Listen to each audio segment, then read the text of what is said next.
Assalamualaikum warahmatullahi wabarakatuh.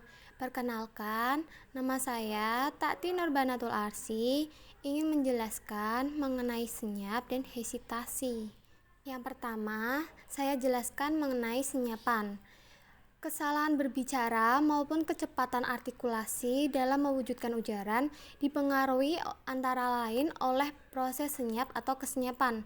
Kesenyapan diartikan sebagai jeda atau pause yang mengendarai ujaran yang satu ke ujaran berikutnya. Kesenyapan terjadi dikarenakan oleh berbagai faktor dan berbagai bentuk. Tidak semua orang dapat berbicara dengan baik dan lancar untuk semua topik pembicaraan. Pada umumnya, orang untuk berbicara sambil berpikir sehingga makin sulit topik yang dibicarakan, makin besar jumlah senyapan yang muncul. Senyapan yang lebih umum terjadi adalah pada waktu orang ragu-ragu. Nah, pada umumnya orang senyap sebentar, entah untuk itu bernafas, entah itu untuk keperluan yang lain. Pada waktu bicara, senyap sebentar untuk mengambil nafas sebenarnya tidak banyak, hanya sekitar 5%. Ya, kecuali ujaran tersebut telah merupakan klise hafalan atau ujaran itu telah dipersiapkan dengan baik sebelumnya. Umumnya 30-50% ujaran ditandai oleh senyapan. Alasan atau penyebab senyapan. Ada berbagai alasan mengapa orang senyap.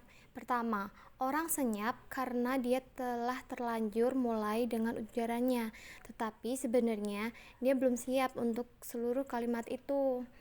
Karena itu dia senyap sejenak untuk mencari kata atau kata-kata untuk melanjutkan ujarannya. Nah, kedua, kesenyapan terjadi karena dia lupa akan kata-kata yang dia perlukan. Ya, karena itu dia harus mencarinya untuk melanjutkan ujarannya. Kemudian alasan ketiga, bahwa dia harus sangat berhati-hati di dalam memilih kata agar dampaknya pada pendengar tidak menghebohkan. Tipe ketiga ini umumnya terjadi pada pejabat publik atau kaum politikus yang harus berhati-hati memilih kata-katanya.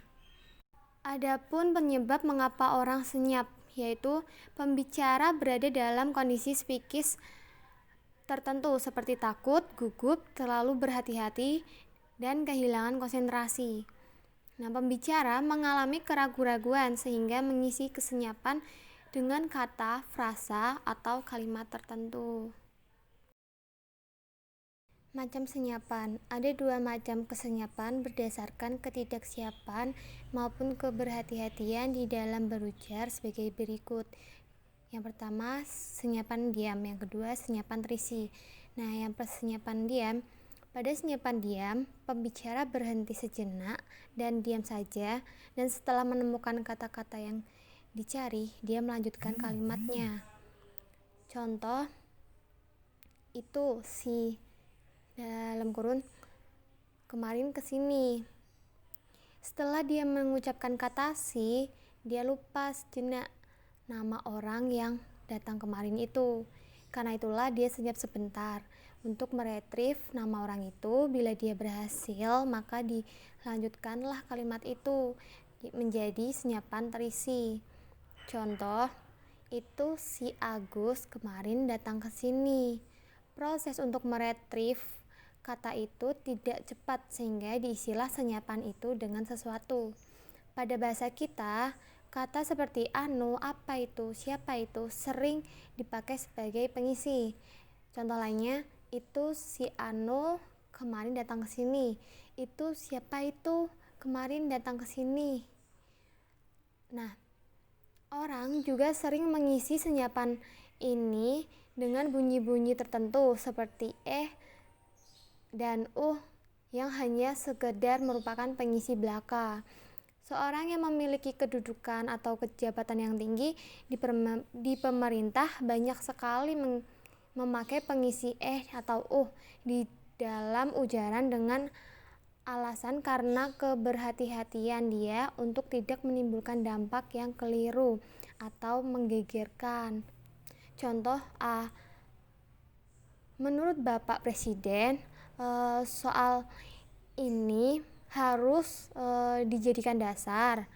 Nah, contoh yang B, ini merupakan masalah yang harus diamati agar ya seperti itulah. Menurut Clark and Clark, bahasa Inggris memiliki pula berbagai cara untuk mengisi senyapan ini, dan pengisi ini memiliki makna sendiri-sendiri, yaitu sebagai berikut yang sudah tertera ya. Begitu juga dengan kata-kata seperti that is, or rather, I mean, and well juga memiliki makna tertentu, sedangkan bahasa Indonesia juga memiliki piranti yang serupa. Penyiar televisi yang membuat kekeliruan akan memperbaiki kekeliruan tersebut dengan memakai kata-kata atau frasa seperti maaf atau maksud kami. Nah, hal ini juga sering ditemukan di acara-acara televisi seperti infotainment, seorang artis atau aktor yang memberikan keterangan atau klarifikasi kepada wartawan.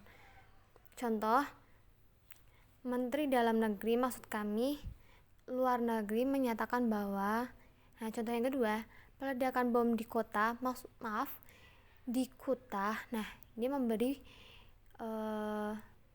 perbaikan dari kekeliruan kata tersebut pada kalimat. Senyapan keraguan tidak terdapat di sembarang tempat, akan tetapi di mana persisnya belum ada kesepakatan yang mantap di antara para ahli. Ya, pada tayangan tersebut ada yang mengatakan bahwa senyapan seperti itu terdapat sesudah kata pertama di dalam suatu klausa atau kalimat. Tetapi ada pula yang menyatakan bahwa senyapan terdapat sebelum bentuk leksikal. Namun tampaknya ada tempat-tempat para ahli sepakat. Nah, yang pertama, jeda gramatikal. Jeda gramatikal adalah tempat senyap untuk merencanakan kerangka maupun konstituen pertama dari kalimat yang akan diujarkan. Senyapan seperti ini cenderung lama dan sering. Senyapan seperti ini adalah logis karena senyapan ini dipakai pula untuk bernafas. Dengan demikian, sebenarnya senyapan di sini bukan termasuk yang tipe keraguan, malah sebenarnya dapat dikatakan bahwa senyapan keraguan justru tidak terdapat di antara klausa, tetapi di dalam klausa. Yang kedua, batas konstituen yang lain. Batas antara konstituen dengan konstituen yang lain, orang juga bisa senyap karena disinilah orang merencanakan rincian dari konstituen utama berikutnya. Perencanaan seperti ini tentunya memerlukan banyak waktu dan karena itulah senyapan muncul. Senyapan di sini umumnya merupakan senyapan terisi. Yang ketiga, sebelum kata utama dalam konstituen. Setelah kerangka terbentuk, maka konstituen harus diisi dengan kata-kata. Letak senyapan yaitu pada pernafasan dan keraguan. Artinya bahwa senyap dapat terjadi ketika penutur mengambil jeda untuk bernafas atau memang mengalami keraguan-raguan saat berbicara.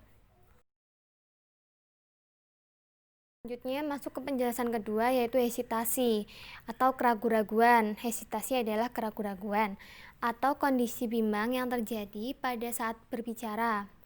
Keraguan-raguan biasanya muncul akibat perencanaan produksi ujar yang kurang matang. Keraguan-raguan ini dapat diketahui pada tingkat hubungan konseptual, pemilihan leksikal, sintaksis, dan bentuk umum. Data dari kesalahan artikulasi ujaran diinterpretasikan di tingkat kalimat. Asumsinya, futur semantik menggambarkan bagaimana pilihan kata merepresentasikan tingkat makna. Ada 3 sumber keraguan-raguan dalam produksi ujar, yakni pada pertama, sumber konseptual, yang kedua, bentuk sintaksis, dan yang ketiga pilihan leksikal.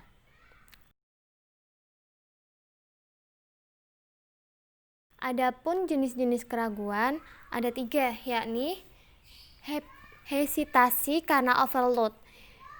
Jeda muncul dari permintaan perencanaan konseptual yang berlebihan. Nah, yang kedua, hesitasi karena pembicara sedang membangun bingkai pembicaraan.